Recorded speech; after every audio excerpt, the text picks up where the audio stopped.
30 और 31 अगस्त 2023 को सावन महीने की पूर्णिमा का व्रत किया जाएगा। 30 अगस्त को पूर्णिमा का व्रत होगा और 31 अगस्त को दान पुण्य की पूर्णिमा रहेगी। अगर सावन के इस पवित्र महीने में, 2 महीने के सावन के पवित्र महीने में अगर आप दीपदान नहीं कर पाए हैं तो 365 बत्ती का एक दीपक सही विधि से इन स्थानों पर लगाकर देखिए, जीवन में स्वयं कष्ट मिट जाएंगे और संपूर्ण 2 महीने के सावन के दीपदान का आपको फल प्राप्त होगा।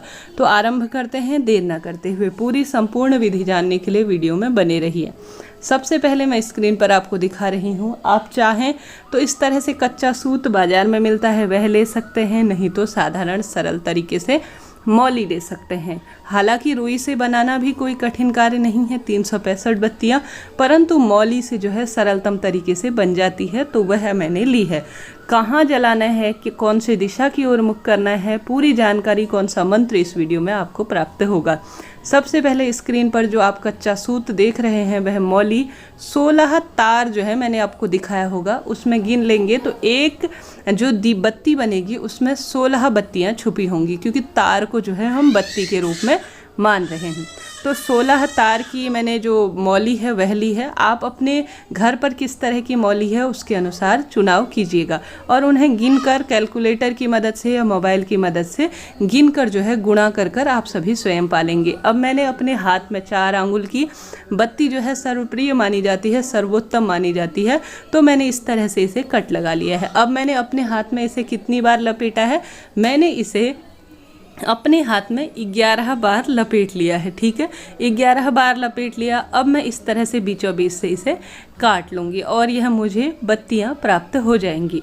अब यह बत्तियाँ मुझे टोटल कितनी प्राप्त होंगी, 352 बत्तियाँ प्राप्त होंगी, परंतु मुझे इसमें कम लग रही हैं, मुझे 365 बत्तियों की आवश्यकता है। तो मुझे इसमें जो है 13 बत्तियाँ कम लग रही हैं। तो 13 बत्तियाँ कम लग रही हैं तो मैं एक बार इसे अपने हाथ में और लपेटूंगी। उससे पहले देखिए मैं किस तरह से बत्तियों को समेट रही हूँ। तो आप सभी जो है इस तरह से इन बत्तियों को रख लीजिए, अलग से रख लीजिए। अब यह जो है आप गुणा करेंगे विशेष रूप से अपनी जो मौली है ना उसके आधार पर। इस तरह से मैं इसे अलग रख लूँगी। अब अपने हाथ की आंगुल में एक बार और लपेट लूँगी, क्योंकि 13 बत्तियाँ कम है। इतना अगर मैं लूँगी तो यह पूर्ण हो जाएंगी, क्योंकि इसके अंदर 32 बत्तियाँ छुपी हुई हैं एक बत्ती के अंदर। ठीक है, अब इसमें से मैं 16 तार निकाल लूँगी जो कि बत्ती के रूप में हैं। उन 16 तारों को मैं अपने 365 बत्तियों में पूर्ण रूप से रख लूँगी। पहले हमें 352 बत्तियाँ मिल गई हैं और मुझे परिपूर्ण रूप से 365 इन्हें करना है, तो 16 बत्तियाँ कम हो रही हैं। तो मैं इसमें से 16 तार गिनकर 365 बत्तियाँ परिपूर्ण रूप से इसमें रख लूँगी। तो इस तरह से यह 365 बत्तियाँ सरलतम तरीके से हमें प्राप्त हो जाती हैं। दोबारा से आप सभी को ज़रूर से यह कैसे किया बताऊंगी। आप सभी उससे पहले इसमें पूर्ण रूप से जो है किसी चीज़ की मदद से इसे बांध लीजिए। आप सभी को मैं दोबारा से बता दूं कि मेरे पास 16 तार की एक मौली है, अर्थात एक बत्ती के अंदर 16 बत्तियां छुपी हुई हैं। अब मैंने अपने हाथ में इसे 11 बार लपेटा और बीचों बीच से काट लिया। अब यह मुझे टोटल बत्तियाँ मैंने 11 गुणा 32 किया तो 352 बत्तियाँ प्राप्त हो गई। अब मुझे 13 बत्तियाँ कम हो रही हैं, तो मैंने अपने हाथ में इसे और कट कर लिया, अर्थात अपने हाथ की आंगुल के बराबर और कट कर लिया। उसमें से 13 बत्तियाँ निकाल कर इसे परिपूर्ण रूप से रख लिया। अब इसे एक जगह रख लेंगे, इसमें थोड़ी देर 1-1.5 घंटा घी भर कर रखेंगे और इसके मुख पर आप सभी कपूर लगा लेंगे। इसके पश्चात जो है आप सभी श्री शिवाय नमस्तुभ्यम महामंत्र का जाप करते हुए, क्योंकि सर्वोत्तम पूर्णिमा तिथि है, अपने आप में सबसे श्रेष्ठ दिन के रूप में है, तो आप सभी क्या करेंगे कि इसे विशेष रूप से आप सभी महादेव के मंदिर में सबसे पहले लगाएंगे, पूर्व दिशा की ओर मुख करने के लिए। गुरुजी ने हमेशा हम सभी को कहा है कि शिव मंदिर में दीपदान करो सावन के पवित्र महीने में। सूतक पातक की स्थिति या किसी कारण से हम नहीं कर पाते, तो ऐसी स्थिति में सरलतम तरीके से हम सभी पूरे साल भर का दीपदान फल प्राप्त करने के लिए सावन पूर्णिमा के दिन शिव मंदिर में दीपदान करेंगे। उसके पश्चात जो है बेलपत्र वृक्ष भी गुरुजी के मुख से आपसे सुना होगा, सावन के महीने में नहीं लगा पाए हैं तो बेलपत्र वृक्ष के नीचे लगा दीजिए। साथ ही आप सभी को तीसरा स्थान घर पर माता तुलसी, जो कि सबसे ज़्यादा पूजनीय और विशेष मानी जाती हैं, धन संपदा की कमी को दूर करने के लिए तीसरा यहाँ पर लगा दीजिए। चौथा पीपल वृक्ष के नीचे लगा सकते हैं। आपकी इच्छा है, इससे ज़्यादा इससे कम आप कहाँ लगाना चाहते हैं। सर्वोत्तम तो इस दिन बेलपत्र वृक्ष और महादेव के मंदिर में लगाना पूर्ण होगा। इसके अलावा बहता हुआ पानी और जो है आंवला वृक्ष, समी वृक्ष, केला वृक्ष, ये सभी पूजनीय स्थान आपकी इच्छा अनुसार, सामर्थ्य अनुसार है, पर 2 जगह पर्याप्त है सावन का पूर्ण फल आपको प्राप्त करवाने के लिए। तो इस तरह से यह जानकारी थी।